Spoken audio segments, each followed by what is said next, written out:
Welcome back, ladies and gentlemen. It's Caleb House and Ben Clinic once again. This is round 3 of the Legacy Tuesdays, and we have a fantastic Miracle Brew from Jonathan Winter playing against Matt Noon on Elves. Which, this is just... If it hasn't strayed too far from the original Miracles and it's still playing 4 tournaments, this is just a horrible matchup for Elves. Yeah. This is... You Terminus once, and that's really hard. Yeah, Elves can't go off on turn 1, so if Jonathan goes turn 1 Divining Top, it's pretty... There's hard to beat. The combo out for Matt. I mean, you do have a lot of things post-board that come in against this matchup, but Miracles is a hard deck to beat anyway. I reckon if rounds... I always say, if rounds went for an hour and a half, Miracles would be the best deck in the format. Yeah. I mean, it doesn't, so it's not, but... I mean, there's an argument to be made either way, but for Elves, I think this is like a 90-10 matchup. Like, this is really difficult for Elves. Yeah. Just the Terminuses, and I mean, Angels. Countertop Lock. There's so many things in the deck that cost 1. You've got Countertop Lock. You're countering a lot for not that much. You're getting a lot of raw card advantage there. Absolutely. If we see a top go down...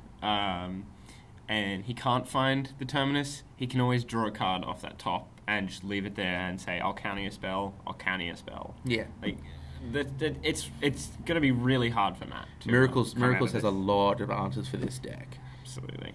So, look, we'll see how it goes. Miracles Brew, what has he specifically got to make this... he has 3 colours in this... Okay. At least 3 colours that I've seen. And one of the cards that will give a special mention is Noxious Revival. That's okay. You explain. 2 Phyrexian. I think it's Noxious Revival. I think it's a Phyrexian mana. Yep, one Phyrexian mana, which means you can either pay for it with 2 life, or you can pay for it with a green mana. Is this? Do you do that like in response to your Terminus to save your Vendilion click? How does that work?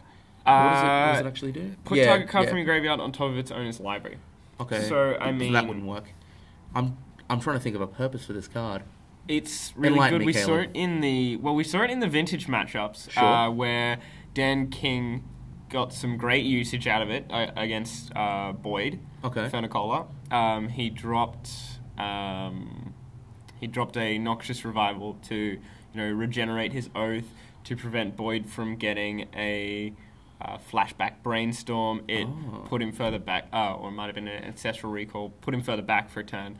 So it's target card, not target. Target card in the graveyard.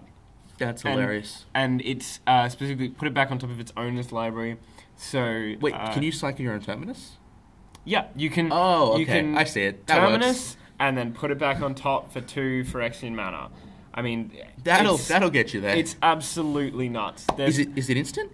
It is instant speed. Yeah. Okay. Why is no one playing this? This is amazing. It's really good, and I'm sure we'll see some excellent play from Jonathan with it. Yeah. Now that I'm thinking about it, you gotta have a lot of utility with that too. I mean, even they're stalling out, you put their fetch land back on top. I mean, yeah. There's a lot of things you can do to kind of.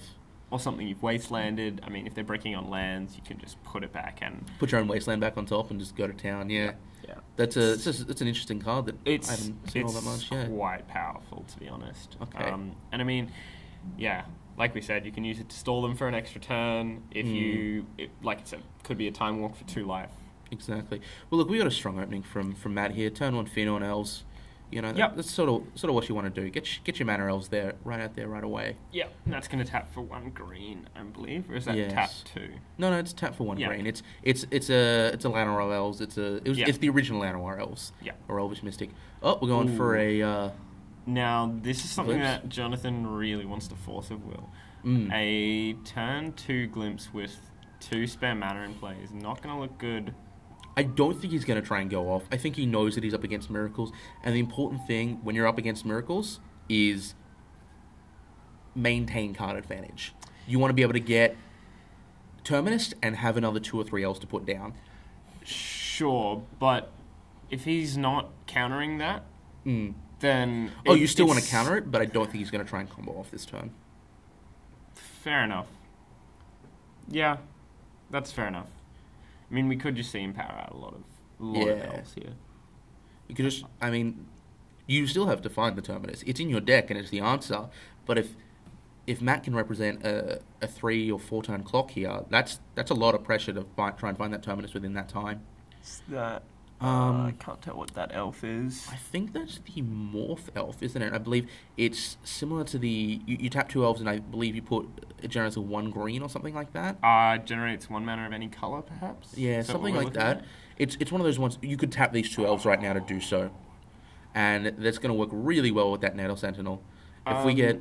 Yeah, if he plays that Nettle Sentinel, he's got a... Okay, but he's let that lie.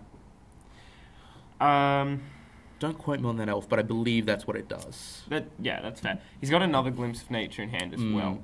So, I mean, if he had a little bit more mana on board, perhaps if he had but I mean, he has 4 power on board currently. That's nothing to scoff at. You get him with that, play something post board, untap your Nettle, you know. Yeah. And then as soon as you get Terminus, Glimpse again and just go from the start and just keep knocking down that life.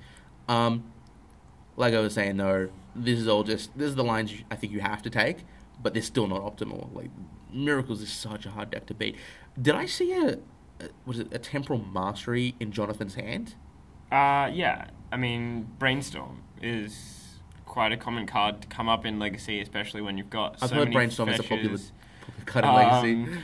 You're running blue? It's probably, going to be assumed that you've got some Brainstorm in there. I, for one, am not averse to running Temple Masteries in something like Miracles when there are cards like Terminus which almost cost the same at hard cast. Yeah, exactly. And Entreat the Angels. So it's not something I mean, you already have the top manipulation. You may as well get some extra turns while you're at it. Yeah, like, what is it? You're paying 2 mana for an extra turn? That's Time Walk right there. So is this blue-white green or blue-white red? Blue-white green, I believe, at least. There might be more colours. Colours. I know there's definitely the Noxious Revival in there. Okay. Which, I mean, at the end of the day, it's Phyrexian mana, so you don't necessarily need to be running green. Yeah, absolutely. Did he just cycle? Okay. Yeah. This is a proper brew. This isn't just a little bit of splashing here or there. This no, is a we are looking at a full brew from Jonathan here, and I'm very impressed by it. He's, he's... well, look, he just top decked that Terminus. Quite a good look at what he's doing. And he's about to Brainstorm. I imagine putting that Terminus back on top, getting the 3-for-1, usually good enough to get you there. Maybe not even putting the Terminus back on top. Like you said, he has the Time Walk, so he might put the Time Walk back on top, and then the Terminus back on top after that. Just which develop is your board a little bit. Yeah. What it's else? Explore, what else? Like, it's an Explore, but I mean... Last time I checked, Explorer is a good card. Yeah, Explore's not a bad card, especially when you get to untap with it as well. Exactly. So, I played a free cost Explore? Sweet, I'll do that. I got nothing against that. And that's what... Okay, so he's going to do the Terminus. Fair enough. He might have that next turn because this can effectively set him back for a turn. Anything he plays after this is not going to have haste. And look, maybe he's just going for maximum value on the Time Walk. Like, he's got to there's no reason to not use it right away. No, that's absolutely correct. So, yeah, we might have seen Terminus on top and then Time Walk's underneath that. Maybe even play out a... Yeah, I'm pretty sure he's put that Time Walk back. I believe he has, but, okay. Has he got a top or anything of that sort in hand? He's got another land that he can play there. Yeah. So, Alrighty. I'm not quite sure why he hasn't played an extra land. No reason not to, Jonathan. I don't know. But I know the other reason to run Time Walk, or... It's a set. Let's just call it Time Walk in Jonathan's deck. I can't imagine he's going to be hardcasting that at any point. It's a 4 of Time Walk, essentially. But the other reason for him to be running that is because he can exile it to Force of Will. It's a blue card, and it exiles itself. So, I mean, there's no flashback shenanigans with it. He can't do anything else. So, in a bind, he can just throw it out. And that's what he's done here. And Force of Will pitching Temporal Mastery.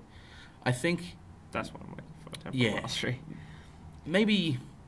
I don't know, maybe Jonathan thinks he's just got this and it's all about just staving off that early pressure, countering the really important spells to counter.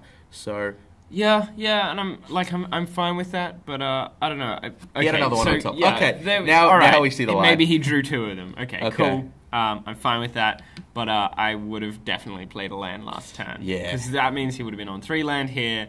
He's going to be untapping. He's got a 4th in hand.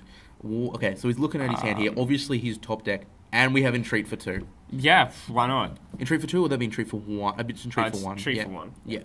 A 4/4 angel for 3 mana. Yeah, see, Once so again, he nothing to scoff at. could have had 2 here, basically. Does he have the is what third I'm land, looking. the 4th land? I Yeah, don't believe he does. No, I think he's got a fetch in there at the back. Or that might be something else. I don't think that's a fetch. A little bit difficult to see. We've got a Jace, we've got a Terminus, and we have a Force of Will. And a little bit of trouble seeing what else that is. Yeah. And we have a Glimpse coming down, so And- this hand's about to get a little bit more empty, because I think you just Force of Will here, right? Yeah, I'm a big fan of the Force of Will here, but And he lets it resolve. yeah, Nettle? that's something else I'm not against either. I mean, he does have the Terminus in hand. If that card we can't see is something like a Brainstorm, then who cares if he, runs out all these spells, because you just Terminus it again. I mean, you do lose your Angel, but you'll swing with your Angel before you Terminus it. exactly. I mean, Elves doesn't run anything that can block an Angel, I don't believe. No. And we've got a Korean. So Okay. something I would have done if I was Matt is probably crack that fetch land long before I start going off on any shenanigans here. Why would you look at doing that specifically? So he's cast Glimpse of Nature. He's going to be drawing a lot of cards, to be honest, and Thin your deck. you're not running a lot of land, so Okay. you want to cut down on that. And we even are more. talking marginal advantage. You're talking, 0.01%. But why not give yourself that tiny little advantage? Right. It's Legacy is all about value. It's all about just that absolutely most incremental value you could possibly get. Yeah. And look, this is a nice And little we've package seen here. a Heritage Druid here, so Heritage I Druid, think my mistake. Matt's forgotten to draw off that one after cracking that No, I land. think Jonathan had a response there, Force of Willing that second. I believe Glimpse of Nature is whenever you cast a spell. You may be right. No. No, you are correct, because otherwise it would interact with Dryad Arbor, and I don't believe it does. Yeah, whenever you play a creature spell, draw a card. So Which- he has a play has been Errated errated to to be cast, cast, yes. which means he should have drawn a card. And we there. have a Gaia's Cradle. It's a Guy's Cradle, which is going to be for 2 mana. So Matt might have just missed that draw trigger. And yeah, see, if I was Jonathan, I really would have forced that Glimpse of Nature if he's going to be forcing. How many cards does Matt have in hand, though? Spells 1. Ooh. It looks like it might be a green sun. No, it was a Cradle of Behemoth. Ah, okay. Which... Yeah. 4... 1, 2, 3. That Cradle's 4, for 3 right now. 5, 6. No, 7. Cradle's for 3, there's a Dryad Arbor. 1, 2, 3, 4, 6, 7. Yeah. Terminus. And here's why he wasn't that caring too much. I think maybe countering that last one is sort of wanting to keep him off. That would have been maybe the critical mass you required to properly go off, and Force of Willing that last one Sure. staved it off when you have the Terminus on top. And there's a Wirewood Symbiote, which is, I would have. I don't know if Jonathan swung with the Combos Angel with lands. first, but I would have played. I would have definitely swung with the Angel if he Well, was I mean- not playing that Terminus in his turn. If he was playing the Terminus in Matt's turn, then you I mean, don't, you have to do it when you don't draw, counter right? anything. But yeah, but there's ways to draw in someone else's turn. Does he doesn't have the active top, though. And do No. we know what he has in hand at the moment? It's the one card that we don't know and haven't seen. So it might be a fetch, which is not particularly useful in Jonathan's case. A lot better when you have a top. You can just refuse those 3 cards. I mean, you essentially see 6 cards at that point, so that's a lot of cards to see Yeah, but when you're playing Miracles. yeah, I can see reasons why Jonathan doesn't want to play it. He can make him think it's a counter, but So we're seeing... I would have liked. Oh, Natural Order. Here we go. Okay. Does Matt run... What's he going to be going here? Probably just Cradle Hoof, I can't imagine. Yeah. Yeah. Not so, running Progenitus. No. Cradle Hoof. Another card, I don't know if it's in Matt's list, but I might have excuse me, Natural Ordered for, would have been I've completely forgotten the card here. Basically, if you play a creature, you get to draw a card every time a creature comes to play. The Regal Force? No. Yeah, I think it's... Or it's Soul of something. It is Regal Force. It is Regal Force? No, I believe that's equal to the amount of creatures you already have in play. Correct. The other one is Soul of... yeah, it's from Dark Ascension, I think, or... Yeah. I know exactly the one you're talking about, and that's a... It's essentially... Did we just see another Terminus? I think we did. Yeah, he's getting some good value out of these Termini. Yeah, man. That being said, Jonathan has 0 cards in hand right now. Top deck Elves Visionary.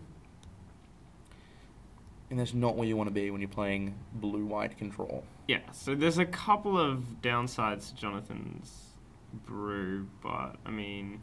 Is he running Counterbalance top? Because I haven't seen either side of that combo yet. I would assume that he's at least running top. I don't know if he's running Counterbalance. I don't know the whole deck. I'll have to... I've actually just clicked. I heard this on Tuesday while I was there. I think he's playing Scroll Rack instead of top. That's right. He is running Scroll Rack. Which is hilarious. That is so cool. It's a really good card, to be honest. There's absolutely nothing wrong with it. Not at all. Yeah, I can't find that card whatsoever. So, I know what you're referring to. Yeah, but I don't know. Big old 6 mana, 6/5. It's quite expensive. I think it's 7 mana. It's 1 under Craterhoof Behemoth. Came out in the same block. Yeah. Draws you a card whenever a non-token. Actually, now that you think, I think it is from Avacyn. Yeah. It is from Avacyn? I do believe so. Oh, I said same block, so it's, that's what I'm saying. It's going to be in the Innistrad Dark Ascension. I thought it was in Dark Ascension. It quite possibly That's was. That's going to drive me nuts to work out what it is. Yeah. I haven't seen a list run that, but I like that as an idea. I know that Bo is running one in her. In her cheap Elves deck. We're going to see not a stranger to Brew at all. Okay. No, it's a cheap Elves deck, so it's running all basics and one guy's Cradle. That's awesome. It's quite nice. I do like the culture of brewing that we have here in Brisbane at Legacy Tuesdays. Yeah, absolutely. There's a lot of sweet brews that'll show up and often do quite well. And we've mentioned a couple of times we've got the Legacy Brews Day coming up. Yep, and so there we see there's the Noxious Revival that we talked about earlier, and it's going to fetch one of those Terminus. I don't know why it's down in his exile, though. Entreat. That's also good. That will also do work. Yep, Entreat. So that'll get you a lot. How many angels are we looking at here? 4, I believe. Yeah. Yeah. And Jonathan's life total is not at all under any threat. He hasn't been hit that many times. He can probably just take a full swing from the Craterhoof here without having to chump and get a good hit on the way back.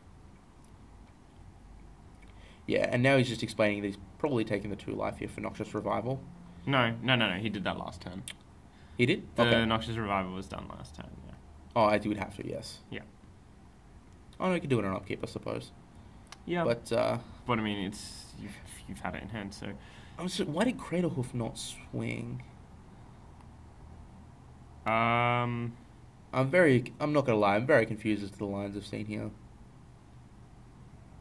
Okay, I know what happened. Matt explained this one to me. He swung with his creature because he had a Craterhoof in hand. Yeah. Forgetting that the other one had been Terminused. So he's running 2 Craterhoof Behemoth in his list. Yeah. And he had one of them in hand, so he just forgot that that the other one was in there. So he natural ordered to fetch a bigger creature to beat down with, not realizing that he could have had the so he's done this post-combat? Yes, yeah. Oh. Yeah, so that was main phase 2 there. Actually, now that you mention it, yeah, he did swing at that little piddly thing, then natural order it. Okay. Yeah.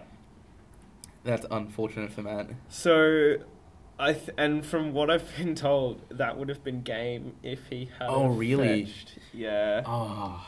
That. So, again, another, thing to look at with Legacy, you've got to always know when you play your cards correctly. There's always those minor advantages that you want. Well, that's not even a minor advantage. That's quite a. That's a game changer. That's a game changer. Like 4 angels, 4 angels is not terrible. No. 16 power in the air. Heard it's good. Yeah. But yeah, it's just one of those things. When you think about it, the decision is: do I play it pre-combat or do I play it post-combat? You know, on the base level, that doesn't seem like a big deal. But then the actual effects of that decision are the difference between a win and a loss. Yeah, absolutely. And that's just how Legacy works. Yeah. So what are we seeing here in terms of sideboarding? Yeah. So I mean that's not an uncommon mistake. Something like, oh, I've got this card in my hand. I must have drawn it. It must not be the one that's in my deck. So you can totally forget about your deck list. I mean, if you're not super familiar with your deck list, even if you are, you could just be having an off night. It's just little things like, I mean, when you've been playing Magic for a long time, a Wrath is a Wrath. You're just gonna click. Yeah, all my things died. Where am I putting them? You're not thinking about it. So he's like, my other creator in his head, he's probably clicking. My other creator who've got Wrath away. Yeah, he's not necessarily thinking it's on the bottom of my library. Yeah, absolutely. Which is obviously quite awkward when you turn it over and it's one of the bottom cards, and you're like, yeah, right, that was Terminus. But Matt does have a lot of good things post board to bring in, because I believe if he's playing somewhat of a stock standard list, there's a lot of tech for the Miracles Brew, because it is such a difficult matchup, you know. So do they have any engineered explosives? Because that's probably something you really want against Miracles. I'm not sure. I think the main things are hand disruption, because you do have those bayous. So you run, a couple of Thoughtseize. Yeah, that's fair. Yeah. But I don't think it's going to do a lot, to be honest, against Jonathan's crazy brew. Surgical extraction is another big one. Surgical. You get hit with the Terminus once, then you pay 2 life and get rid of that. Playing a game against Miracles where you know they have no Terminus, that's a good game. That's a lot easier to navigate. Yeah, but if that's if Matt's done something like that, Jonathan's got the brew again, and we could see I'll respond by Noxious Revival, reviving it back to the top of my deck. That one card is going to be doing a lot. Is it a for singleton? Jonathan here. One card is in. Yeah, but I'm curious as to the numbers. I believe there's more of them. Okay. But I mean, he's running green. He's running Trops as well. So one would assume that he Opening has Verdict. at least more than one. It looks like he's already got one in hand. Yeah, look, we've got a double Verdict to Terminus, a Noxious Revival, a Fetch Land. Man, this you got to shuffle that away. That was awfully mana intensive. Yeah, not enough land, and all of it costs too much. If he had a brainstorm, yeah, I mean he could brainstorm. Even then, I mean, how did he have 2 Fetch Lands at the back or 1? I don't entirely know. But he would have been fine for a couple more turns. He could have brainstormed. And there's no land disruption from Elves, so when you go and fetch that Tundra that it's going to be safe. Yeah, Mm. absolutely. In a mono green deck, it's pretty rare to see a wasteland coming up. Especially in one that wants to really go off on turn 2 and just that'd be really awkward when turn you're trying turn to 3. turn 2, turn 3 when you're trying to go off and you need 1 more green, and no, it's a wasteland because I'm trying to stave off my opponent. You really are a combo deck, not a tempo deck, so there's no reason to sort of run a card like Wasteland in there. And interestingly, in Elves, you really want to play that Nettle Sentinel turn 1. Okay. Just because it's such a powerhouse for tapping for other guys. Really just running untapping threats when you out. play some spells. It's really good at playing threats. And it's got a little bit of extra power and toughness. So, I mean, you can always block appropriately. It's not an irrelevant threat at all. If you've got 2 Nettle Sentinels out, that's Wrathworthy. But look, we've got turn 1 Death Rat Shaman here. There's always going to be a turn 1 play in Elves. Yes. If you're not playing something on turn 1, then you're not doing Elves. Elves. You're not doing it correctly, no. But turn 1 Death Rat Shaman, my personal favourite play. Yeah, and with the land in the graveyard, that means he's got something extra as well. Okay, so what is this? Might be. Huh. Yeah, that's the problem with the brew. It's obviously a tutor of some sort, single blue. Is that the one where you put it 3 from the top or something? Maybe. We really should have got Jonathan's list. There's an awful lot of interesting cards here. I'm gonna have to do a deck tech with him on. It's quite. It's not your standard blue-white miracles list at all. But look, it's put it right on top, so it just looks like boy search for target instant. I would assume for blue mana or sorcery. Sorry. Might be target instant or sorcery. Yeah, could be something of the sort. I'll do a quick search for that one in the meantime. Okay, so look, Elves. Matt's board's developing quite nicely here, eating away lands. Yep. And that was return a forest to hand. Yep. So he's going to be able to play that Bayou again. Untap. Okay, so we've got 2 mana floating here. And do we see an Elvish Visionary? Possibly one mana floating, but no, because he ate with the Death Rite, I believe. Sure, but he had to play that as well. So he's got no mana left in play. No, because he used the Bayou to cast this. Yeah. Which name escapes me. What's the name of that card again? Either way, cast this. Yeah. Then with the Death Rite, 8 a land. Return Bayou, played Bayou. Yeah. So he had a total of 3 mana that turn. And Terminus. Oh, he had a total of 3 mana that turn. But yeah. It wasn't 3 mana. I'm interested into why Matt developed the board so much. Are you just forcing him to Terminus? Because if you just do nothing, then he draws Terminus, right? He didn't overly develop the board so much. He already had that card in hand. If he had a second one of those in hand. And he dropped... now, this is quite explosive. I forget what card it was, but the one that he played draws him an extra card. And okay. It has no effect other than that. So if it gets Terminus, it's a cantrip. It's paying 2 mana for a cantrip. So I'm not That's not against irrelevant. that either. No, that's certainly not so bad. Matt certainly knows what he's doing. Okay, so we currently have a Manland, Stirring Wildwood. Yeah. On the board. That is a card. Wow. That's actually not bad in terms of miracles. I hadn't thought of that previously, and that's obviously the advantage of the green splash. You get to Terminus and still be able to attack on board. It's always nice when you can play a threat that doesn't count towards your. It's just part of your lands. Yeah, and that's why Mutavault is currently just crushing in standard, because you can play your threat, not have to use your mana, and just go to town. When it doesn't reduce the amount of answers you have, it's fantastic, and I think that's a really great inclusion in this Miracles brew. I still haven't seen Counterbalance top, and I'm assuming he just doesn't have it at all. Yeah, I'm thinking he doesn't so far. He's just dropped a Life from the Loam, so... This is really interesting. I'm liking the plays he's taking. I'm just not sure really how it works. But that's all good. It's interesting to watch. That's the beauty of Legacy. Someone can show up with their crazy brew, and well, like he's 2-0 currently, and he's 1 up against Elves. Yeah. So I mean, it's a good matchup against Elves. Normally. It's a fantastic matchup against Elves. So we could very, very, very easily see Jonathan going 3-0 here with this very interesting deck. Loam in a Miracles deck works. Does work for you. I mean, that interaction with top, if he's running it, you don't like the top 3 cards, dredge them away. Yeah, that's not at all irrelevant. Even things like